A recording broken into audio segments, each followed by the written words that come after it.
इस संसार के अंदर हमारे सिद्धों ने बहुत से जो चीज़ें खोज की वो चलाई, लेकिन वो चीज़ें रिवाज बन गई।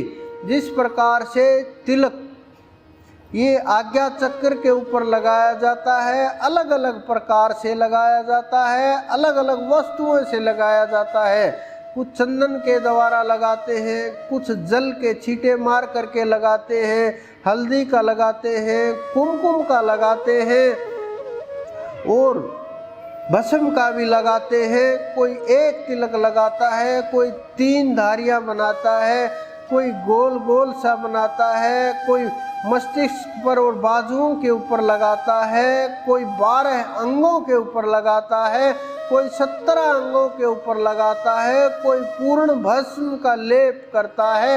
ये अलग अलग प्रकार की साधनाएं सिखाने के लिए हमारे संतों ने ये बताने के लिए कि ये आज्ञा चक्र है, यहाँ जागृति होगी, ये सेंसेशन है, ये पॉइंट है, ये एयरपोर्ट है वहाँ जाने के लिए, ये समझाने के लिए किया।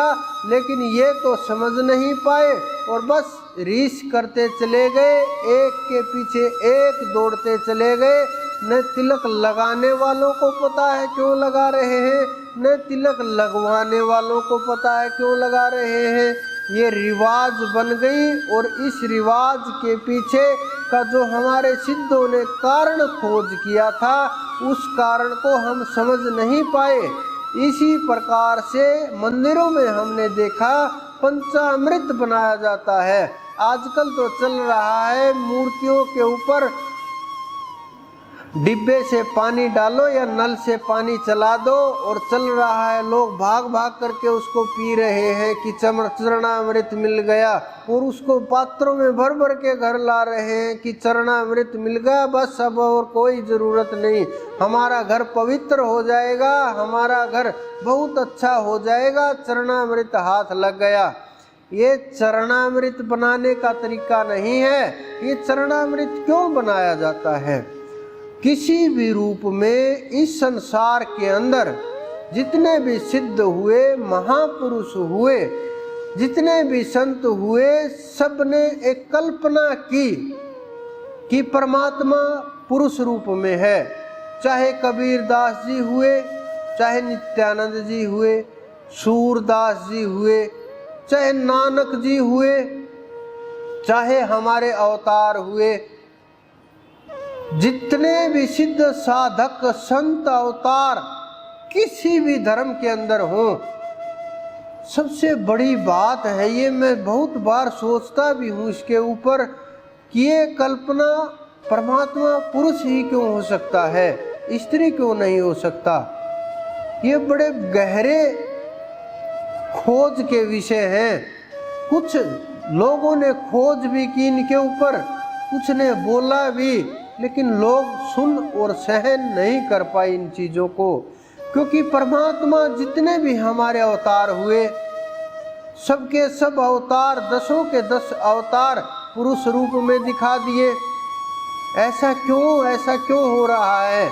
क्योंकि कहीं न कहीं हम पुरुष को समाज में भी श्रेष्ठ मानते हैं और ऊपर भी श्रेष्ठ मानते हैं, इसलिए परमात्मा को पुरुष का दर्जा दे दिया गया। चाहे अकाल पुरुष के रूप में, चाहे परम पुरुष के रूप में, चाहे पूर्ण पुरुष के रूप में, चाहे परमात्मा पुरुष के रूप में, सबने यही बोला है। तो वो पुरुष के रूप में स्थापित कर दिया।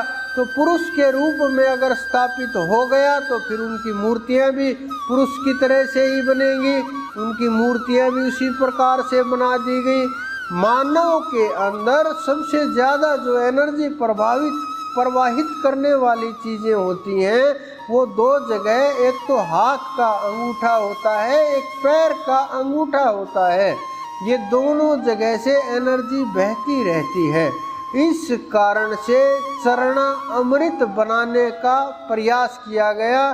शाम को 5 प्रकार की वस्तुएं इकट्ठा करके, गुड़, शहद, घी, जल, 5 प्रकार की वस्तु इकट्ठा करके वो सामग्री और तुलसी पत्तर उसमें डाल दिया जाता था।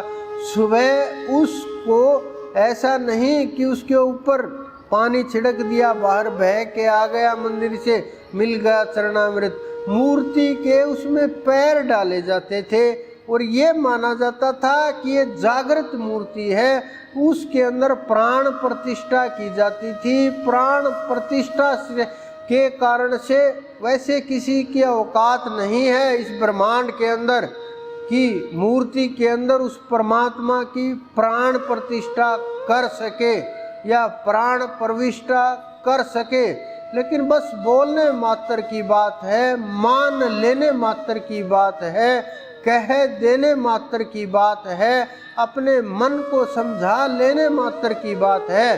तो वो उसको एक प्रकार से ये दिखाया गया कि इसके अंदर से एनर्जी निकल के आती है, उस एनर्जी को ग्रहण करोगे। वो जो पदार्थ इकट्ठे करके शाम को रखे जाते थे वो पॉजिटिव एनर्जी उत्पन्न करते थे, इस कारण से उनको ग्रहण किया जाता था, बांटा जाता था ताकि वातावरण पवित्र रहे। वो कुछ ही सामान बनाया जाता था, आज की तरह से नहीं कि बाहर एक टूटी लगा दी जाए और अंदर से जल डालना शुरू किया जाए, जिसको चरणामृत चाहिए छक करके ले लो। ये चरणामृत नहीं है भाई, ये खेल है बस आपके मन को संतुष्ट करने का, मन से खेलने का, भावनाओं से खेलने का। इन लोगों को आपकी भावना से अच्छी तरह से खेलना आ गया और पता चल गया मानव के साथ कैसा व्यवहार करना चाहिए, मानव क्या सोचता है, मानव क्या करता है, मानव क्या चाहता है, मानव कैसे संतुष्ट होगा, मानव के साथ किस प्रकार से वार्तालाप करनी चाहिए, किस प्रकार से माइंड वॉश करना चाहिए। बस इतना सा खेल है, लेकिन बिना भजन के इन चीज़ों से कोई भी जीवन मुक्त नहीं हो सकता। कोई अपने आप को ये मान ले कि मैं तो सिद्ध हूँ, मैंने सब कुछ प्राप्त कर लिया, वो लोग भ्रम के अंदर हैं। कुछ लोग मैंने देखा बहुत साल हो गए साधना करते हुए, अपने आप को बोलते हैं मैं सिद्धों की श्रेणी में हूँ, सिद्धियों की प्राप्ति हो गई, परमात्मा का साक्षात्कार हो गया, परमात्मा मुझे साक्षात प्रकट हो करके जवाब देते हैं। लेकिन वो इतने भ्रम के अंदर फंसे हुए हैं कि जो साधारण लोग हैं उनसे भी ज़्यादा भ्रमित हो गए हैं, क्योंकि उनके जो सवाल और जवाब होते हैं, उनका जो परमात्मा होता है वो मन से पैदा कर लिया गया होता है, भ्रम से पैदा कर लिया गया होता है।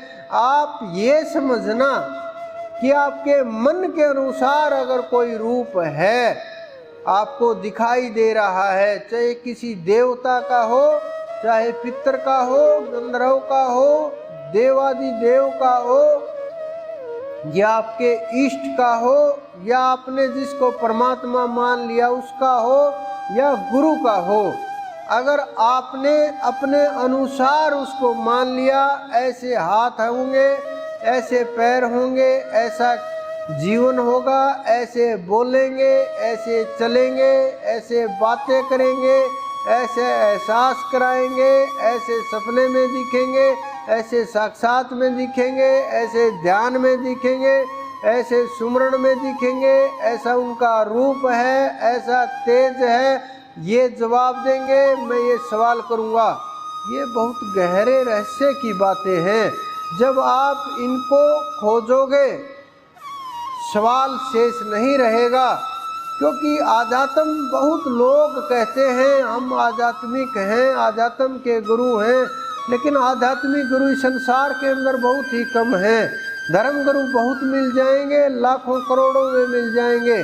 आध्यात्म को जानने वाले इस धरती के ऊपर बिल्कुल गिनती के जीव हैं, और वो जीव नहीं, वो उस परमात्मा तक पहुंच गए हैं और उनको उस परमात्मा ने अपने चरणों में स्थान दे दिया है।